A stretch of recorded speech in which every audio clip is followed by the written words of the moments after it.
The law of three. To what ultimate principles, to what fundamental laws, can the universe and all its manifestations and processes be reduced?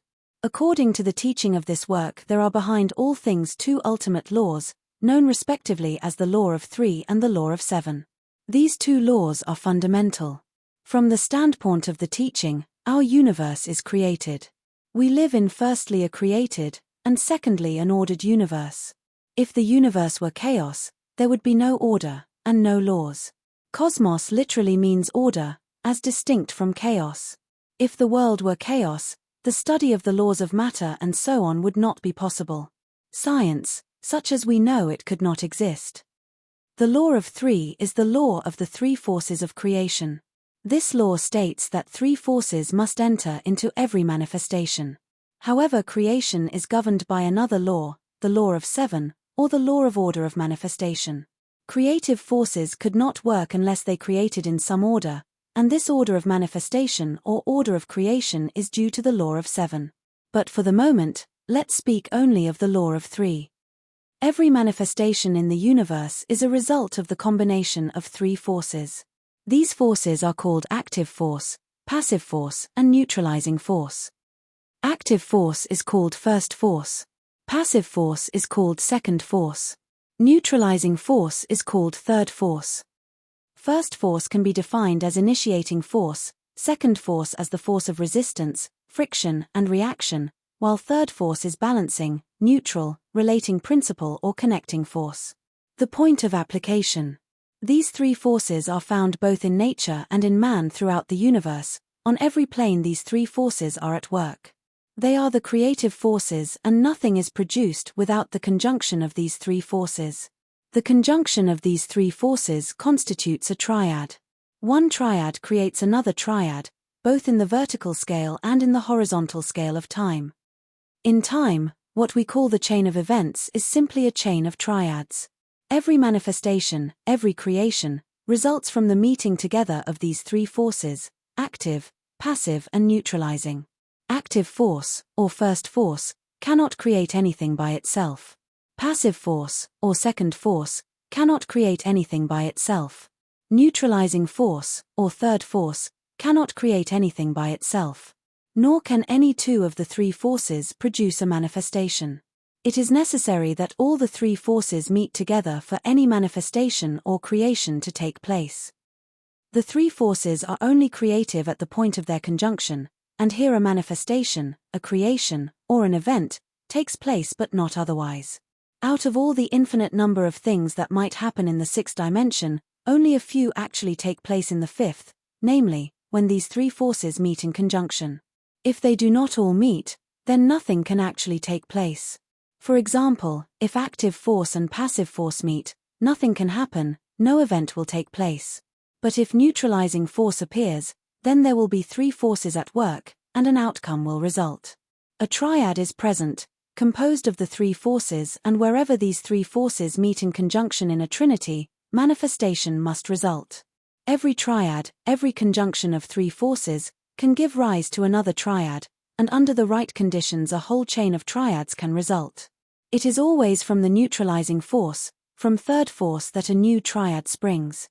In the next triad, the neutralizing force of the prior triad becomes active or passive force.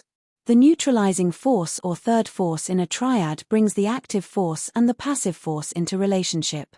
It connects them together, somewhat in the same way as a fulcrum brings the two sides of a balance into relation with one another. Without the neutralizing force, the active and passive forces would simply cancel one another out, because they are opposed to each other. They are opposites.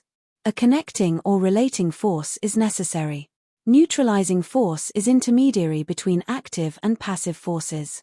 When the right neutralizing force is present, an active and a passive force no longer oppose one another uselessly, but are brought into a working relationship that creates some or other manifestation.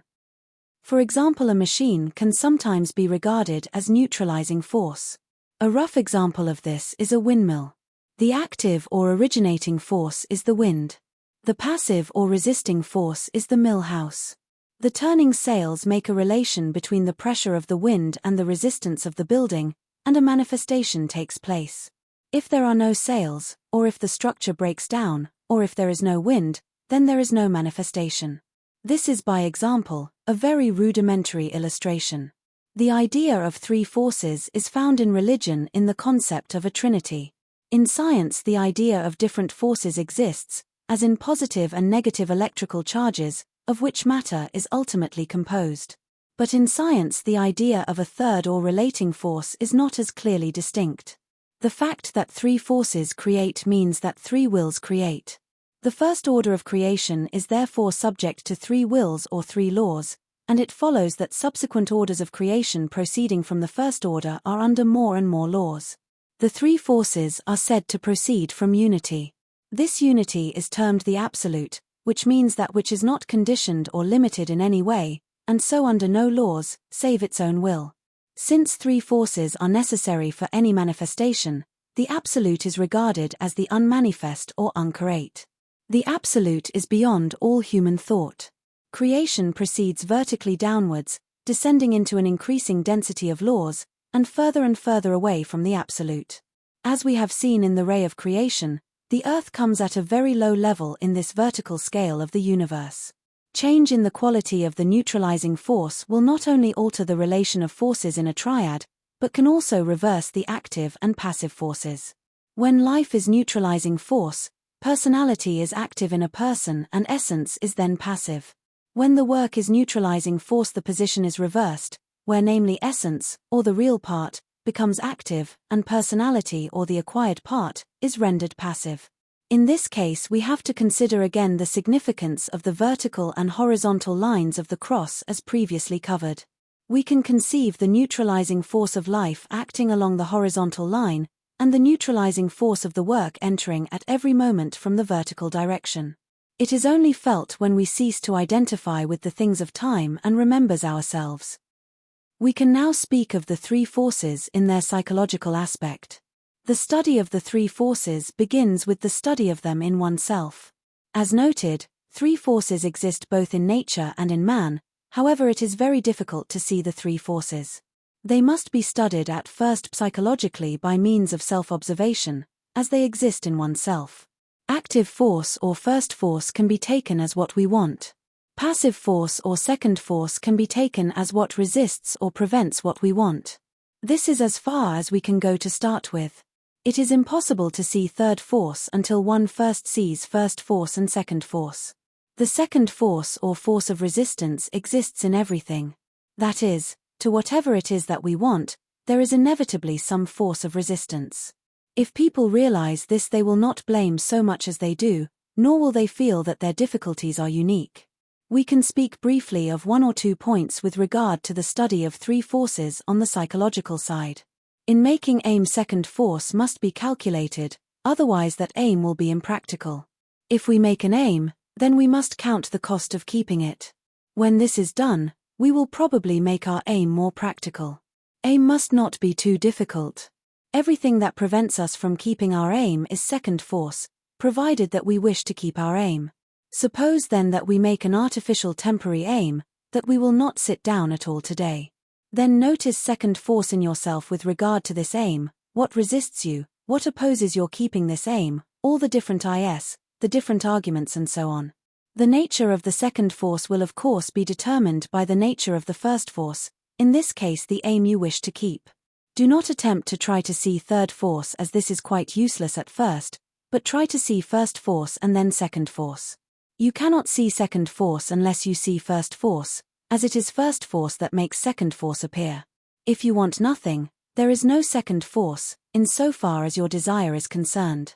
People do not even know what first force is in themselves, they do not know what they really want, so ask yourself sometimes, what do I want? We must be sincere in noticing what we really want. If a person pretends they want something, and really does not, their active force is what they really want. They are lying to themselves. This is then examining briefly the law of three forces in their psychological aspect. Take next the phrase used, the fact that three forces create means that three wills create. It may be asked if these three wills which proceed from the Absolute are identical, when taken in conjunction with the will of the Absolute itself. This cannot be assumed, for it reverses the order of creation by making three pass into one. Three cannot pass into one, save by the will of the Absolute, and this would mean the indrawing of all creation. Notice that if you divide 3 into 1 you get 3 repeating to infinity. The created universe proceeds from the Absolute by reason of the three forces, which no longer as such belong to the uncreate Absolute. Refer to Christian cosmology, where in the Athanasian Creed it is said, there are not three uncreate, but one uncreate. The Absolute is uncreate, unmanifest, unconditioned, and this is beyond all human thought. The three forces proceeding from the Absolute in the first act of creation are already conditioned, 1, by the single will of the Absolute, and then, 2, by their mutual relation to one another as active, passive and neutralizing. These forces at their primal level are all conscious, but already limited, and as their reduplication proceeds in the outbreathing or descending order of creation of all things, they become increasingly mechanical and limited, the further they are in the vertical scale from the Absolute. If we were to say that the sum total of the primal three forces in conjunction together made the single will of the Absolute, we would imply that the primal three forces would pass into the Absolute in conjunction with each other, in which case there would be no creation. 3 would pass into 1.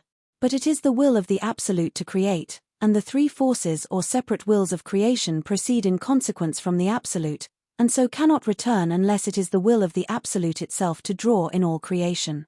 This is the in-breath and the out-breath of Brahma. The three primal forces unite to create the universe in successive stages. They do not unite to form the single will of the Absolute, which is uncreate, for if their conjunction made a unity identical with the will of the Absolute, there would be no creative process. The Absolute exists eternally in Akasa, or the Akashic realm.